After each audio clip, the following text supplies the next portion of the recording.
안녕하세요. DJ 라니입니다. 오늘의 사연 시작해 보겠습니다. 안녕하세요. 저는 40대 초반의 전수진이라고 해요. 저는 작은 도시 외곽의 보육원에서 자랐습니다.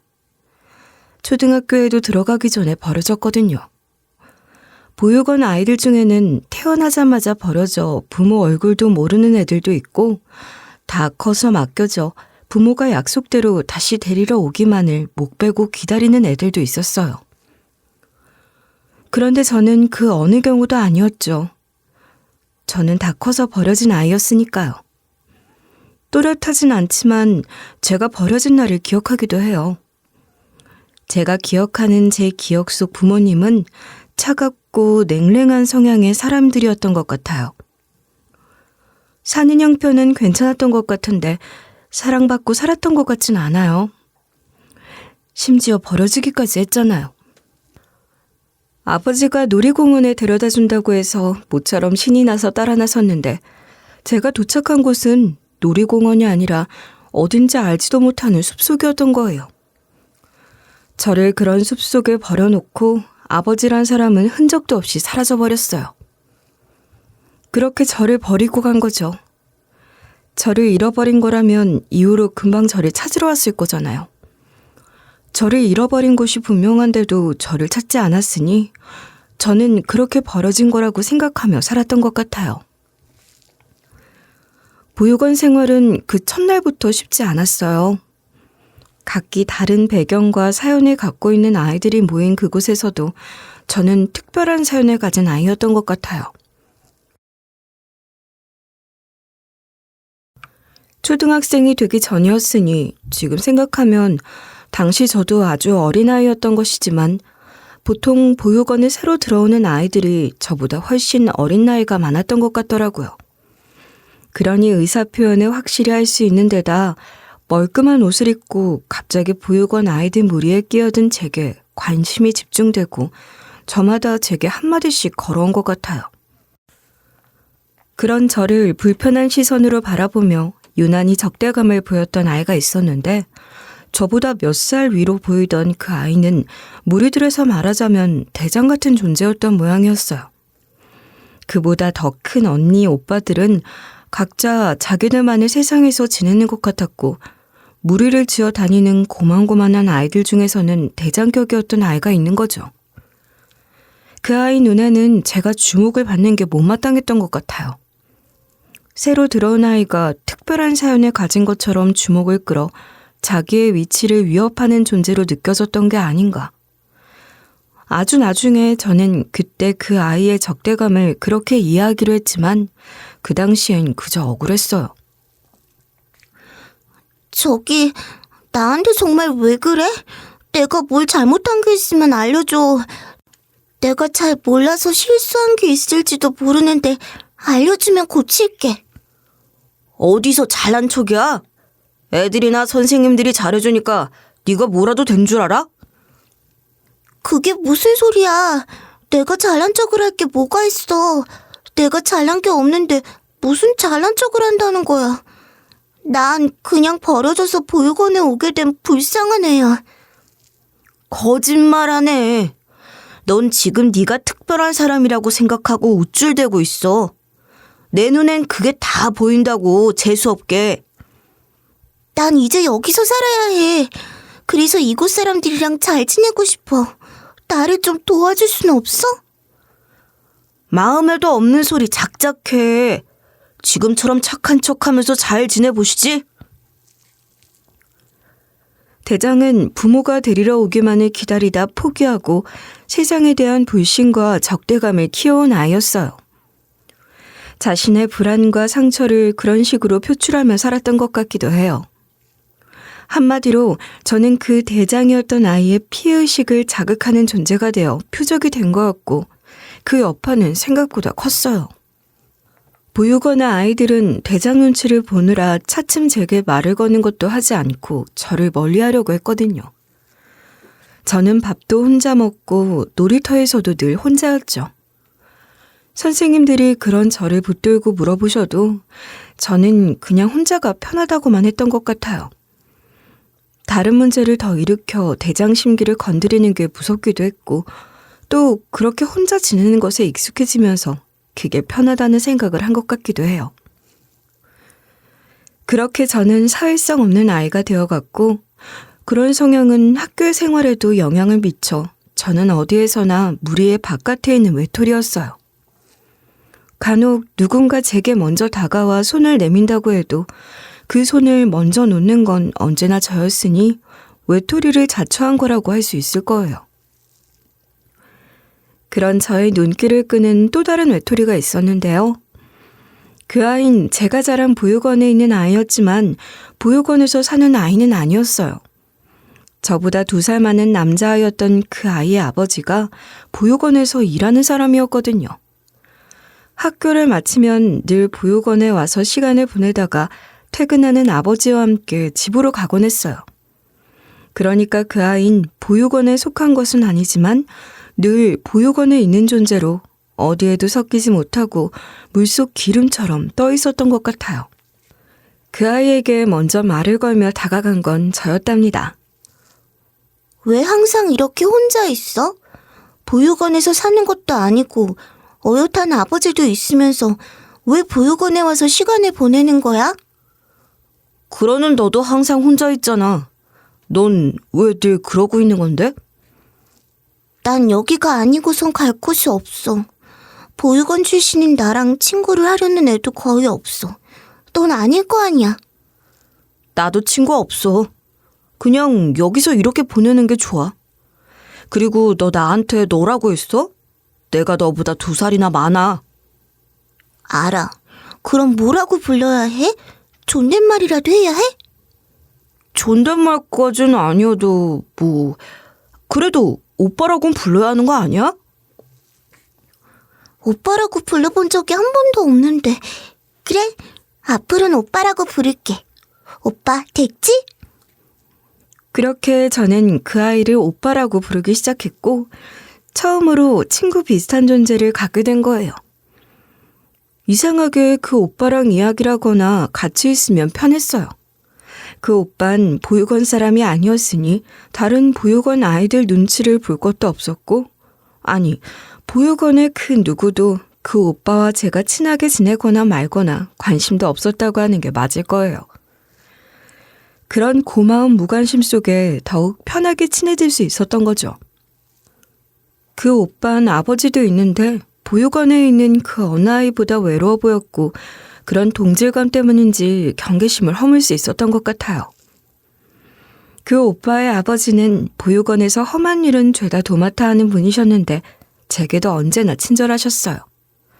늘 순박한 웃음을 지으며 아무리 힘든 일을 해도 인상 한번 쓰는 걸 본 적 없는 친절한 분이었는데 사람이 너무 좋아서였는지 버릇없는 보육원 언니 오빠들에게 걸핏하면 놀림이나 받는 게 안타까웠죠. 안타까우면서도 이상했던 것 같아요. 나중에 알고 보니 약간의 지적장애를 갖고 있는 분이시더라고요. 제가 어렸을 때는 전혀 알지 못했으니 정도가 심한 중증은 아니고 일상생활도 가능하니 보육원에서 일을 할 수도 있는 거잖아요. 그런데도 그렇다는 걸 약점 삼아 아저씨에게 함부로 대하는 보육원 아이들에게 더 화가 났어요. 아이들은 아저씨가 지들 안전을 위해서 뭐라고 도움이 되는 말을 해도 들은 적도 안 했고 덜어는 일하고 있는 아저씨를 일부러 놀리거나 괴롭히기까지 했어요. 보다 못한 제가 나서서 소리를 지른 적도 있었죠. 저리 가. 대체 뭐 하는 짓이야? 아저씨 지금 일하고 계시잖아. 네가 뭔데 난리야. 저 아저씨가 네 아버지라도 돼? 내 아버지가 아닌 게 무슨 상관이야?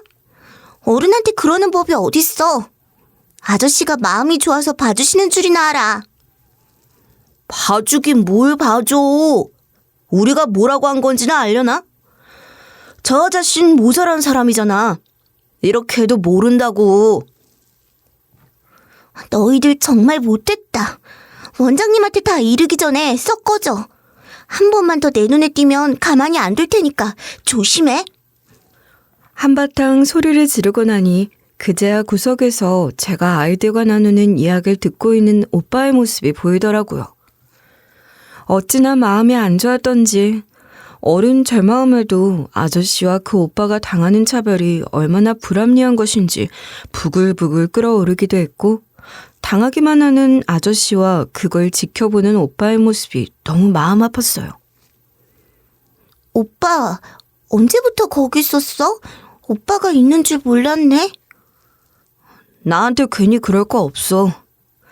나 대신 애들한테 뭐라고 해줘서 고마워. 오빤 화도 안 나? 가만히 있지 말고 오빠도 애들한테 뭐라고 좀 해. 아버지가 절대 그러지 말라고 신신당부하셨어. 괜히 시끄러운 일 만들면 보육원에서 잘릴까봐 걱정하시는 것 같아. 내가 지난번에 얼핏 들었는데 아저씨가 보육원에서 일하시는 덕분에 국가보조를 더 많이 받을 수 있는 것 같더라. 그러니까 오빠가 더 당당하게 나서도 돼. 장애인 채용으로 국가보조를 받는 게 있다는 건 나도 알아. 그렇지만 세상에 장애인이 우리 아버지만 있는 것도 아니잖아. 그냥 무시하면 돼. 아저씨와 오빠의 상황이 답답하긴 했지만 제가 더 할 수 있는 일도 없고 그저 속상하고 안타까워하는 게 전부였어요. 그러면서 더욱 친밀감을 느끼게 됐고 더 가깝게 지내게 된 것 같아요. 다른 사람들의 차별적 시선 속에서 더욱 끈끈해지는 게 있으니까요. 그러다 제가 초등학교 5학년이던 어느 날 그런 저희 세 사람의 관계가 더욱 특별해지는 사건이 있었어요. 제가 학교에서 돌아와 얼마 지나지 않은 오후 시간에 보육원에 불이 난 거예요. 다행히 대피를 잘해서 다친 사람은 없는 것 같았는데 그 아저씨가 안 보이시더라고요. 가만 생각하니 제가 학교에서 돌아올 때 창고에 들어가는 아저씨를 본 것 같았고 창고는 무서운 불길에 휩싸여 있었죠. 소방관 아저씨한테 급박하게 소리를 지르며 창고에 사람이 있다고 구해야 한다고 했지만 창고의 불길이 워낙 거세서 선뜻 나서주시질 않는 거예요. 게다가 보육원 원장이 제 말을 무시하며 애가 뭣도 모르고 하는 말이라고 아는 사람이 있었으면 진작 나왔을 거라고 하며 제 말은 들을 것 없다고 하는 바람에 소방관 아저씨들도 제 말을 제대로 들어주지 않았어요. 절박해진 저는 제가 직접 뛰어야 될 작정으로 하고 뛰어가니 그제야 놀란 소방관 아저씨들이 저를 막고 나서주셨습니다. 제가 생각한 대로 아저씨는 창고 안에 갇혀 있었고 너무나 다행스럽게 소방관 아저씨들에 의해 구조가 된 거예요.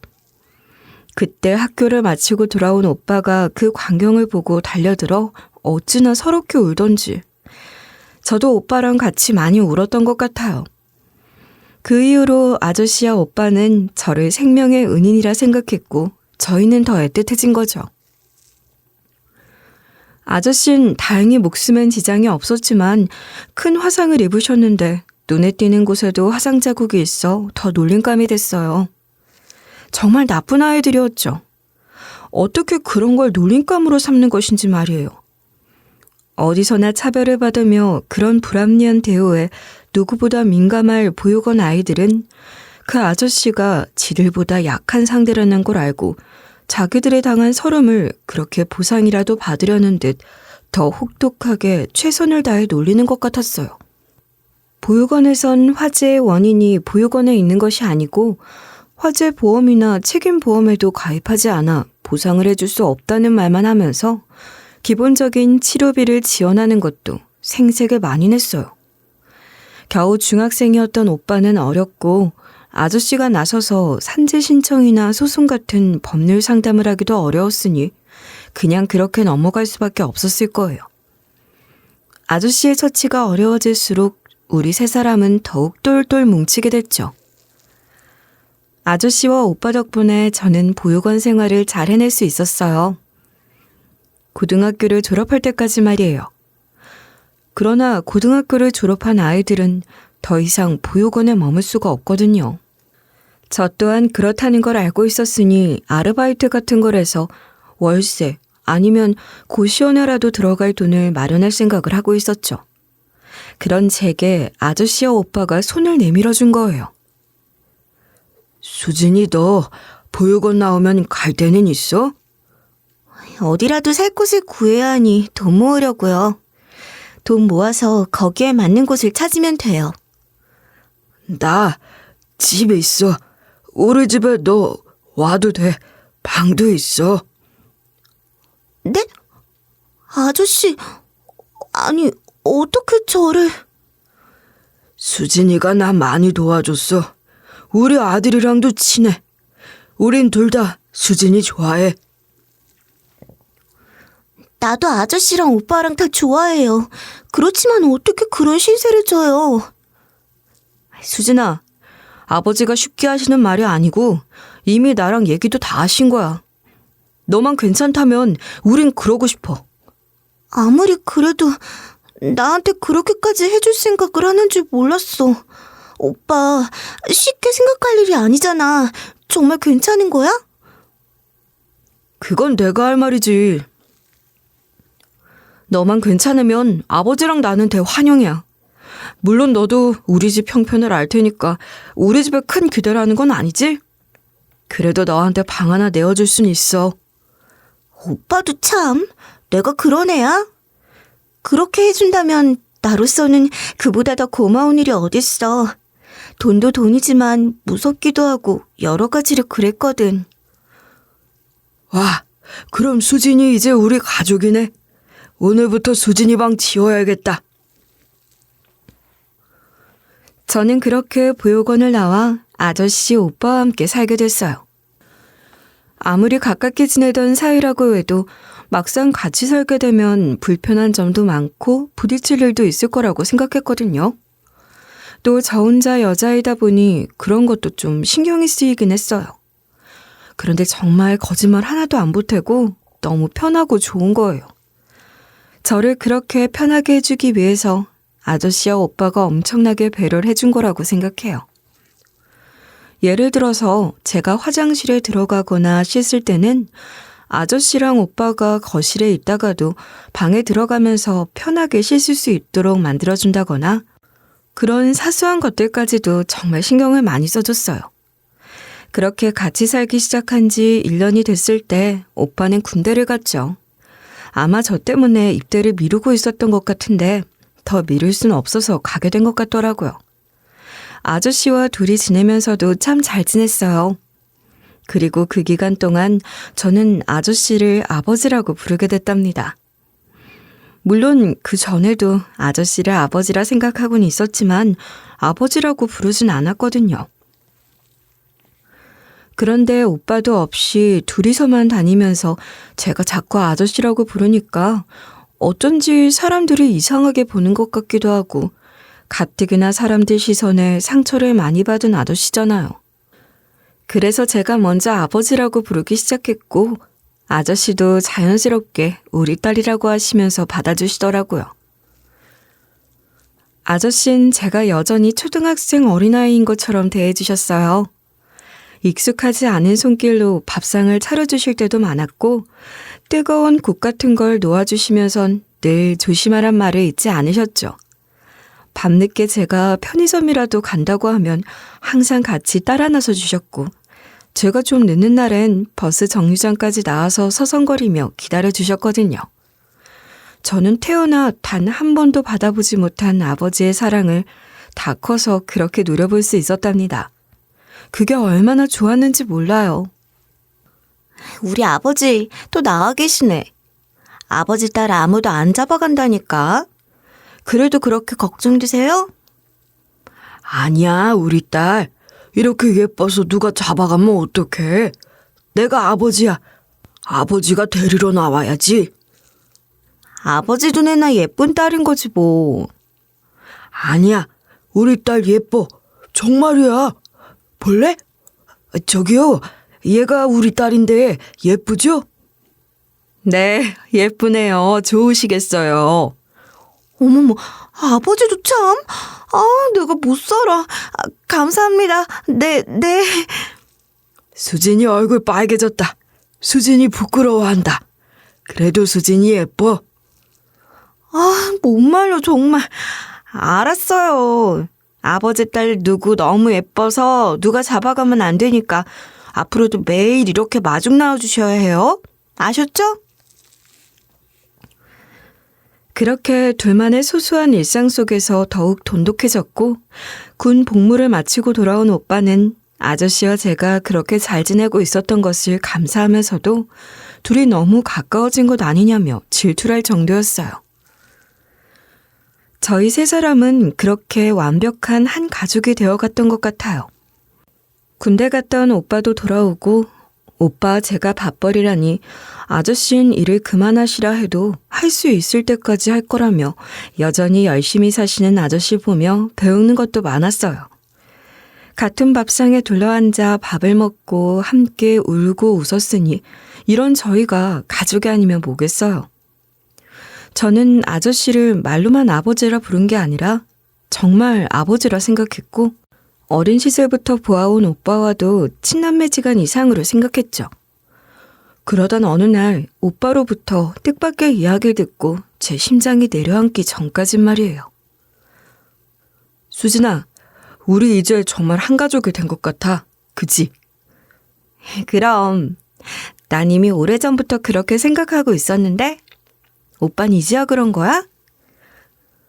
어릴 때부터 친남매처럼 지냈던 널 나도 정말 동생으로 생각하려고 했어. 근데 그게 안 되는 거야. 군대에 있는 동안 그걸 깨달았어.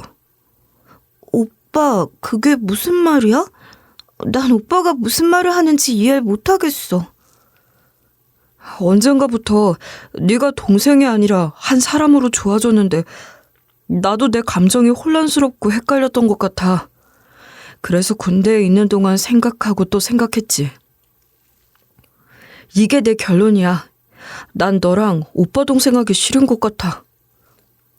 오빠, 나한테 오빠는 가족 그 이상이야. 오빠도 알잖아. 오빠가 없는 동안 오빠가 다시 돌아오길 얼마나 기다렸는데.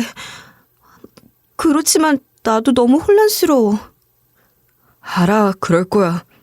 내가 이러는 게 너랑 관계를 어색하게 만들고 결국은 망치는 걸지도 모른다는 생각에 걱정도 많았지만 나는 말을 해야만 했어. 갑자기 이렇게 말해서 미안해.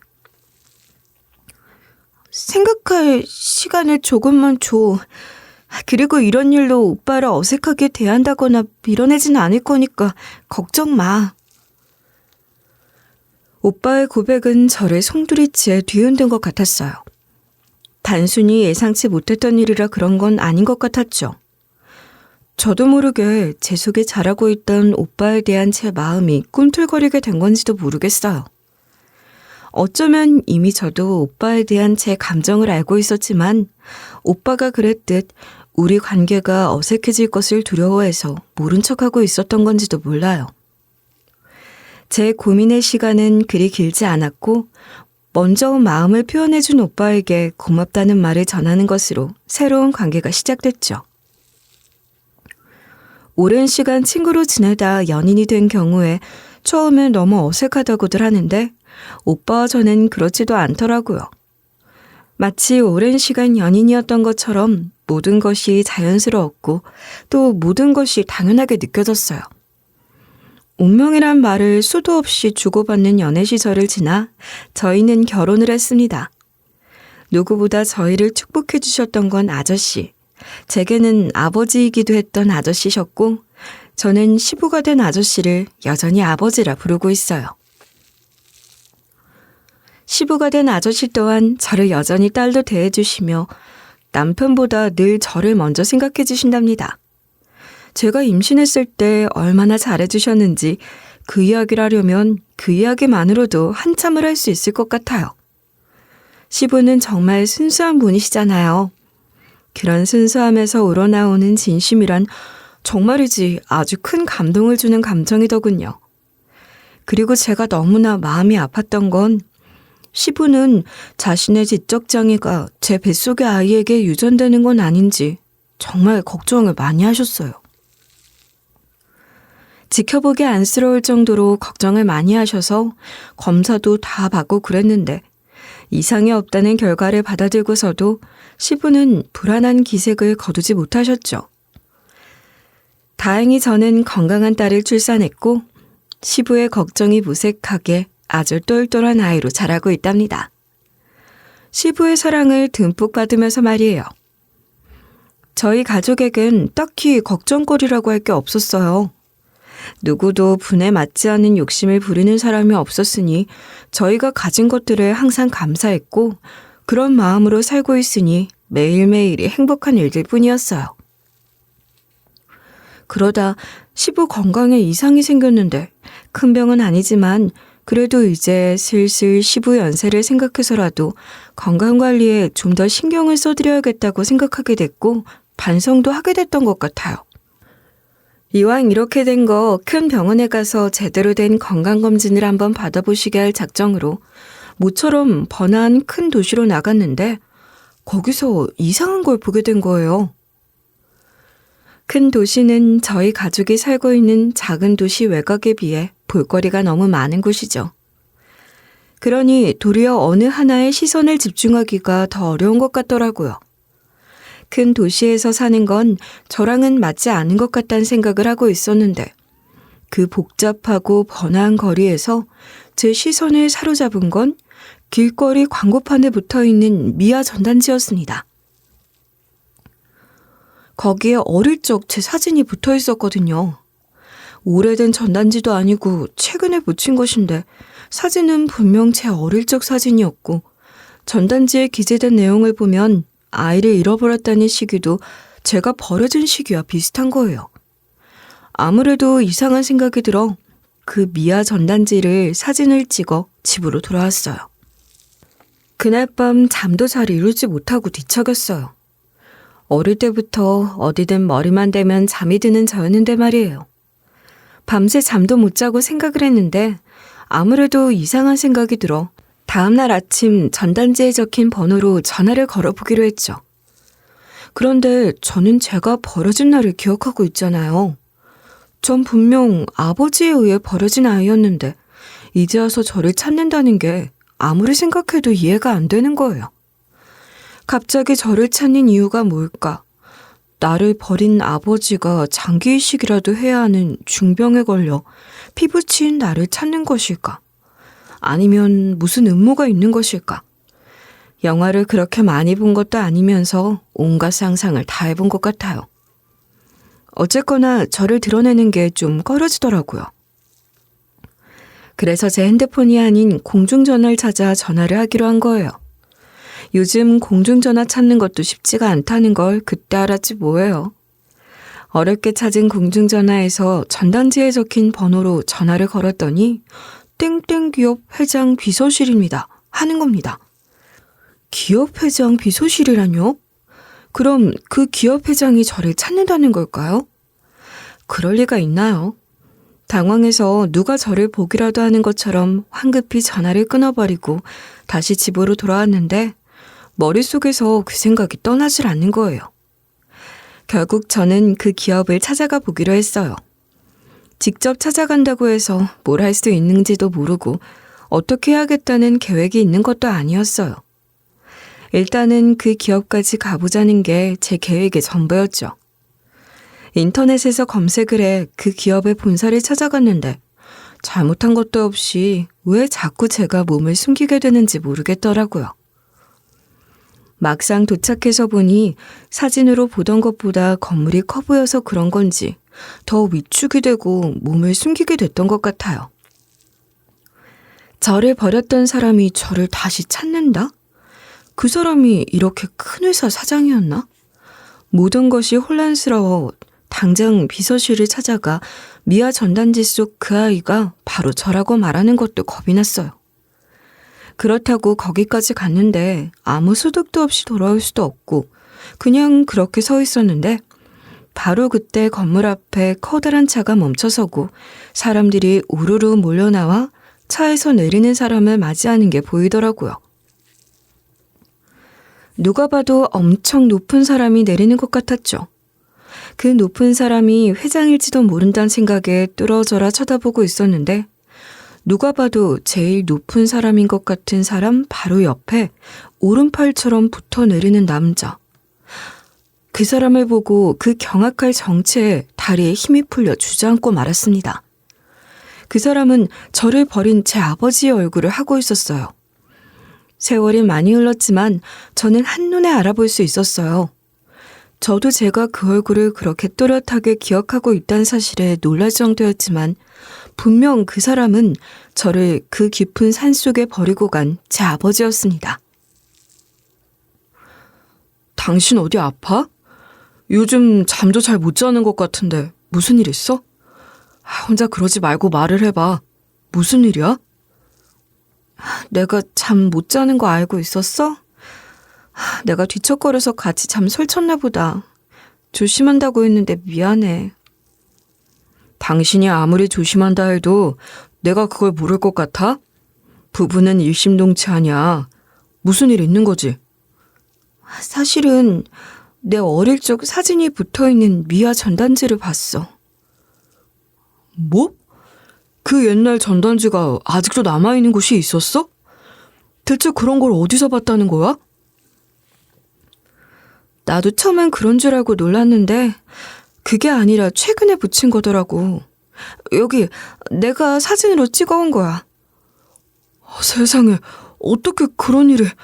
당장 전화해보자. 전화해봤어? 응.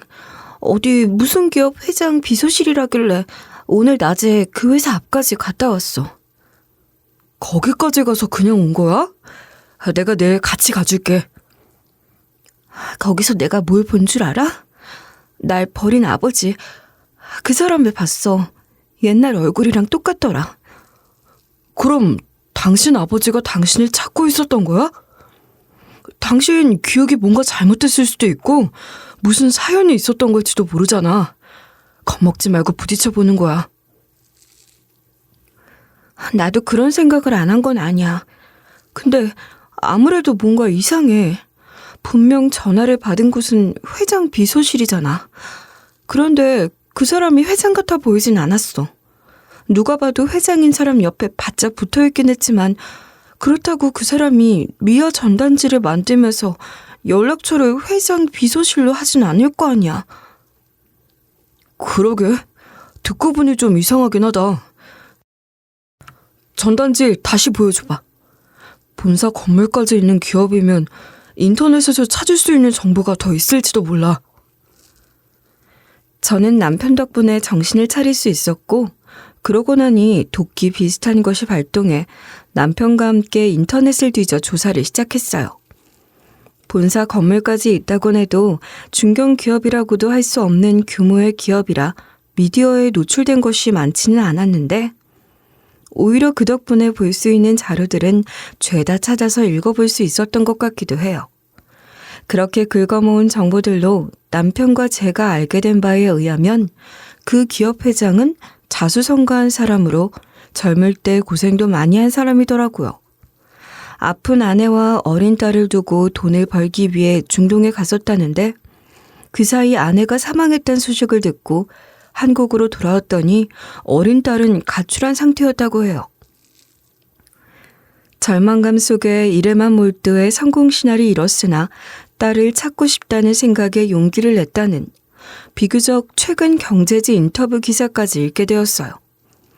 그리고 제 아버진 회장의 오른팔이자 회장과는 동서지간이라는 것도 알게 됐어요. 그러니까 죽은 회장의 아내의 형부였던 겁니다. 그런 사실을 알게 되니 제 머릿속에 잠들어 있던 기억들이 어렴풋이 떠오르는 거예요.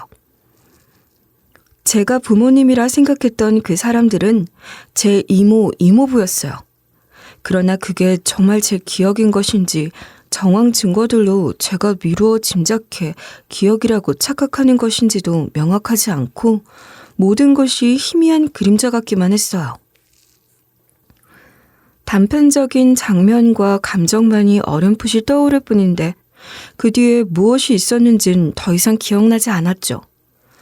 더 이상 아무것도 기억나지 않는다는 답답함에 좌절하는 저를 다정하게 위로하고 용기를 준 건 남편이었어요.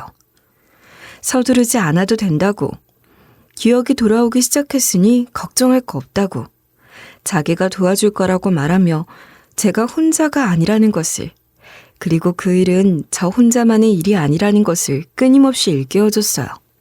기억이라는 게 정말 신기하고도 무서운 거더라고요. 남편은 제가 어릴 적이를 조금이라도 기억해낸 것이 고무적이라며 비싼 돈을 들여 최면 치료 같은 것도 받게 하고 병원도 여러 군데를 데리고 다니며 기억을 더 되살리려 애써줬죠. 그뿐이 아니었어요. 제가 발견되었던 그 산속 근처, 그 시절 길거리에 많이 흘러나왔던 노래, 어린 시절 제가 먹었을 법한 음식들까지 찾아내어 저의 오감을 깨워주려고 정말 노력을 많이 해줬습니다. 그 중에서도 제가 버려진 그 산속 근처에 제일 여러 번 가봤을 거예요. 제가 자란 보육원이 그곳에서 그리 멀지 않은 곳이었고, 제가 지금 남편, 시부, 딸과 함께 살고 있는 집도 그곳에서 비교적 가까운 곳이니 틈날 때마다 가봤던 것 같아요. 그러다 하루는 그 근처를 차를 타고 지나가다가 제 눈에 들어오는 안내 표지판을 봤죠. 요양병원으로 올라가는 길목에 세워져 있는 안내 표지판이었는데 그걸 보고 제가 무작정 그리로 들어가 달라고 한 거예요. 그곳은 겉에서 봐도 허름하기 짝이 없는 낙후한 요양병원이었는데 그 건물을 보니 잊고 있었던 제 기억의 한 조각이 살아났던 겁니다. 제가 기억해낸 건 낡은 병실 침대에 누워있는 여자였는데 그게 제 엄마였다는 걸 깨달은 거예요. 제가 떠올린 단편적인 기억들과 인터넷을 뒤져 알게 된 그 회장의 신변에 대한 정보들을 퍼즐 맞추듯 끼워 맞춰 저와 남편이 얻은 결론은 이랬습니다. 그 회장, 그러니까 저의 친부인 것으로 생각되는 그분은 아픈 엄마와 저를 이모, 이모부에게 맡기고 중동에가 일해서 번 돈을 모두 한국으로 보냈으나 이모와 이모부는 그 돈으로 엄마를 치료하긴커녕 엄마를 그런 후진 시골의 요양병원에 방치한 채 그 돈을 가로챘다는 것. 그것으로도 모자라 저를 갖다 버리기까지 했다는 것. 그리고 저희 친부는 그것도 모르고 아직까지도 이모와 이모부를 측근에 두고 있단 거였죠. 생각이 거기까지 이르자 저는 친부 앞에 나설 용기가 났어요. 모든 사실을 바로잡아야 한다고 생각했으니까요. 떨리는 마음으로 친부를 찾아가는 저의 손을 잡아주고 용기를 준 남편 덕분에 저는 무사히 친부를 대면할 수 있었어요. 저는 그 기업 회장 비서실로가 전단지를 보고 찾아왔노라 당당하게 말했고 바로 회장실로 안내가 됐는데 마침 이모부도 친부인 회장과 같이 있더라고요. 오른팔답게 언제나 같이 있는 것 같았죠. 더 잘됐다는 생각으로 저는 친부와 이모부 앞에서 제가 전단지 속 아이임을 밝혔습니다. 그 순간 흠쩍 놀라는 이모부의 표정을 저는 놓치지 않고 봤어요. 그러나 저는 모르는 척 어린 시절의 기억이 거의 없다고 했고 그랬더니 이모부는 이내 안심한 듯한 표정을 짓더니 저를 붙들고 친부보다 더 호들갑을 떨더군요. 아, 세상에. 내가 널 얼마나 찾았는데. 아이고, 이제라도 이렇게 찾았으니 얼마나 다행인지 모르겠구나. 같이 오신 분은 제 남편이에요. 제 아버지신가요? 아이고, 어느새 결혼까지 하고. 이런 일이 어떻게. 아니, 난 네 아버지가 아니라 이모부야. 네 아버지는 이분이시지. 제 아버지신가요? 어쩌다가 절 잃어버리신 건가요?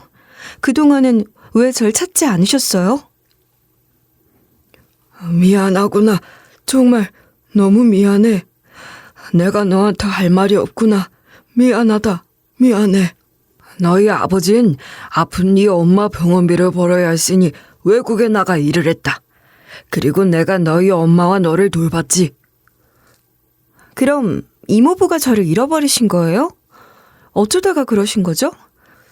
전 그날 일은 물론이고 그 무렵의 일을 잘 기억하지 못해요.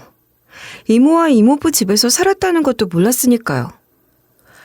아, 그게, 아휴, 이걸 내가 어떻게 말을 해야 할진 난감하다만, 이제 너도 결혼까지 한 성인이 되었으니 의연하게 받아들이리라 생각하고 말아마. 사실, 그때 네가 말썽을 많이 피웠어. 갑자기 환경이 바뀌어서 그랬을 거라고 이해는 한다만, 나와 네 이모가 감당하기 어려울 정도였지. 제가요? 고생이 많으셨겠네요. 그렇게 말썽만 피우던 저를 어쩌다가 잃어버리신 거예요?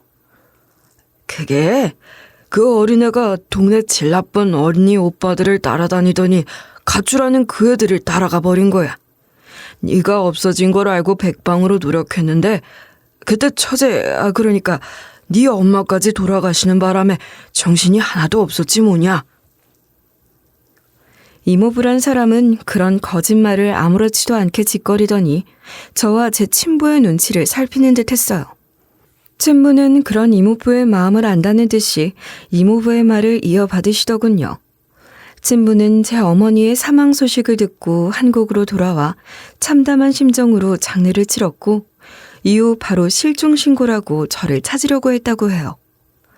가출이라곤 하나 초등학교도 들어가기 전에 어린아이였으니 실종 신고가 가능하긴 했다는데 찾을 순 없었다고 해요. 그 부분은 저도 잘 모르겠는데 저를 최초로 발견한 분이 경찰에 신고를 했지만 경찰에서 행정적으로 미숙하게 처리한 것인지 아니면 제가 경찰에 말한 정보가 잘못됐던 것인지 이후 제가 보육원을 옮겨 다니며 기록이 사라진 것인지 어떻게 된 일인지 이유를 알 수는 없지만 경찰의 도움을 받아 저를 찾을 수는 없었다는 겁니다. 친부가 여기까지 이야기라니 이모분 기다렸다는 듯이 또 한마디를 얻는 거예요. 네 아버지도 할 만큼 했어. 그때나 지금이나 10대들이 얼마나 무섭냐. 작정하고 집 나가서 숨어버린 걸 어떻게 찾을 수나 있었겠어. 내가 어린 시절을 기억 못한다고 하니 아주 신이 나서 아무렇게나 떠들고 계시네요? 어디까지 하실 건가요? 아니 그게 무슨 말이냐. 나는 사실대로 얘기하는 것뿐이야. 넌 받아들이기 힘들지 모르겠지만 우리는 다 이해한다. 너도 얼마나 힘들었으면 그랬겠니? 거짓말. 난 내가 버려진 그날을 똑똑히 기억해요. 당신이 나를 그 숲속으로 데려가 버렸죠. 그게 무슨 말이야? 너 정말 기억을 하는 거야? 제대로 이야기를 해봐. 이게 대체 무슨 소리야? 아니 그럴 리가 있나? 자기도 몰랐던 어린 시절 이야기를 들으니 당황해서 이러는 걸 거야. 그렇다고 아무 죄 없는 나를 모함하려고 하면 안 된다. 내가 이해할 테니 그만해라. 이해? 당신이 뭘 이해해주겠단 거야? 당신은 지금부터 당신이 저지른 짓에 대한 벌을 받아야 할 거야. 어허, 그만하라는데도 이러는구나. 네가 이런 식으로 나오면 나도 더 이상 참아줄 수만은 없어. 누가 참아달래? 할 말 있으면 해봐요. 날 산속에 버리고 우리 엄마를 그런 외지고 허름한 요양병원에 처박아뒀던 걸 설명해 보라고. 그게 무슨 말이야? 엄마를 요양병원에 처박아뒀다니. 이 사람, 자네, 설마 저 아이 말을 믿는 건 아니지? 갑자기 나타나 딸이라고 우기는 저 아이. 그래. 우선 친자 검사부터 해야 하는 거 아니냔 말이다. 얼마든지요. 지금 당장이라도 검사할 수 있어요. 내가 하는 말은 모두 사실이니까 난 겁낼 게 없어요. 형님, 정말입니까? 제가 보내드린 돈으로 그 사람 치료를 받게 한 게 아니었어요? 요양병원이라니요? 글쎄, 저 말은 다 사실이 아니야. 거짓말이라고. 그냥 아무렇게나 지어내는 말일 텐데 저 말을 듣고 날 의심하는 건가? 당신은 악랄할 뿐만 아니라 어리석었더군요. 엄마를 처박아둔 그 요양병원에서 멀지 않은 곳에 날 버렸어. 그건 사실이 아니야. 아니라고. 이게 다 사실이니? 그 병원이 어디야? 내가 가서 알아봐야겠다. 여기, 제가 그 요양병원에서 그 시기 입원했던 젊은 여자들 정보를 다 뒤져서 찾아낸 거예요. 여기 제 엄마가 있나요? 친부는 제가 가져간 그 기록들을 살펴보다가 경악하며 오열하고 말았어요. 이야기를 더 들을 것도 없이 돌아가신 제 엄마의 기록이 그 중에 있었던 거죠. 사태가 그 지경에 이르렀는데도 이모부란 인간은 엎드려 사과는커녕 아직까지도 변명을 하려고 하는 겁니다. 그게 사실은 내 아내가, 그러니까 네 이모가 너무 힘들어했다. 동생이 갑자기 그렇게 되고 녹화지 맞게 되니 정신적으로 많이 힘들었던 것 같아. 지금 생각하면 정상이 아니었던 거지. 그러니까 네 이모가... 그만하세요, 형님. 지금 여기서 처형 핑계를 대면 뭐가 달라집니까? 어떻게 이런 짓을... 다른 사람도 아니고 처형에게 하나뿐인 친동생이었어요. 어떻게 이럴 수가... 이제 와서 이 모든 걸 이모한테 뒤집어 씌우기라도 할 건가요? 그런다고 당신이 빠져나갈 수 있을 것 같아? 당신들은 똑같은 사람들이야. 악마들이라고. 이모와 이모부는 엄마를 제대로 치료도 하지 않고 그런 곳에 방치한 채 친부가 보내오는 거액의 병원비를 가로채고 어린 저마저 귀찮다고 버린 사람들이잖아요. 그런 사악한 사람들을 악마가 아닌 어떤 말로 표현할 수 있을까요? 그뿐인가요? 그런 짓을 저질러 놓고도 지금까지 제 친구 옆에 빌붙어서 가엾은 동생 보살핀 천사표 언니, 형부 행세를 해오고 있었던 거죠. 친부의 성공을 공유하며 호의호식하면서 말이에요. 친부는 모든 사실을 알고 말할 수 없는 분노에 휩싸였고 곧바로 법정 대응을 준비하셨어요. 환자였던 제 어머니는 그 병이 중하기는 했으나 적절한 치료를 받았다면 얼마든지 가능성이 있었다는데 그런 사람을 방치해 사망에 이르게 한 죄는 유기치사 또는 방임치사로 무조건 실형을 받는 중범죄라고 해요. 엄마를 돌보는 대가로 친부에게 돈까지 받고 있었는데 그 돈을 가로챈 것이니 사기죄와 횡령죄로 적용할 수 있으며 저를 버린 것에 대해서는 아동복지법 위반 및 아동학대 방임죄, 아동유기 및 방임죄가 적용될 수 있는 거죠. 고의적이고 지속적으로 생모를 방치해 사망에 이르게 한 죄질이 워낙 악질이라 20년 징역형을 받았습니다. 친부는 그에 만족하지 않고 민사소송도 진행해 보상을 받을 것이며 그것들이 누리고 있던 모든 것을 빼앗을 거라고 지금도 법정 공방을 계속하고 계세요. 형사소송이 마무리되어 그 인간들이 죗값을 받을 것이 확정되고 났을 때 친부는 제게 같이 살자고 제안하시더군요. 소송이 진행되는 동안에도 그 말씀을 얼마나 하고 싶으셨을지 잘 알고 또 그 말을 저에게 꺼내기까지 고민을 많이 하셨단 것도 알지만 친부의 진심 어린 모습을 앞에 두고도 저는 어색하기만 했어요. 미안하다. 너를 더 일찍 찾으려고 다시 나섰어야 했는데. 아니, 너를 찾는 걸 포기하면 안 됐었는데 다 내 잘못이야. 그런 말씀 마세요. 아버지를 원망하고 싶진 않아요. 아버지 심정이 어떠실지 생각하면 저도 마음이 많이 아파요. 그러니까 그런 자책은 그만하셨으면 좋겠어요. 그렇게 말해주어 고맙구나. 이제라도 그동안 해주지 못한 것들을 다 해주고 싶어. 그럴 수 있게 해주겠니? 우선 우리 집으로 들어와 살면 어떻겠니? 이제부터라도 네 옆에서 너한테 필요한 것들을 다 해주고 싶어. 말씀만으로도 감사해요. 무슨 말씀인지도 잘 알고요. 그렇지만 전 이미 제 가족이 있어요.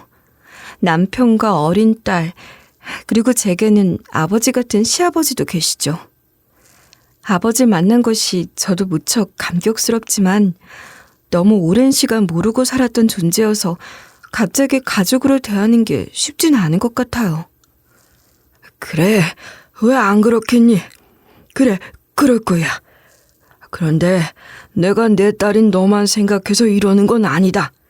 이 서방이랑 내 손녀딸, 그리고 너를 걷어준 사돈 어른까지 다 함께 모셔와서 살자꾸나.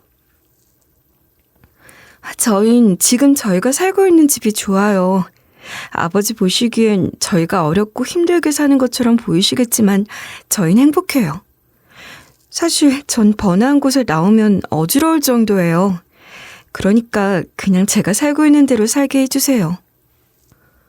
제가 그렇게까지 말씀드리니 친부도 더 이상은 제게 강요하지 못하시고 하고 싶은 말씀도 삼키시는 게 느껴졌어요. 그런 모습을 보니 그것도 마음이 참 편하진 않더라고요. 그렇지만 친부에게 말씀드린 것처럼 저는 그런 부자 아버지를 만났다고 해서 당장 제가 살고 있는 것들이 바뀌는 게 싫었어요. 그리고 친부라는 이유만으로 아버지에게 갑작스러운 친근감이 생기지 않았던 것도 맞고요.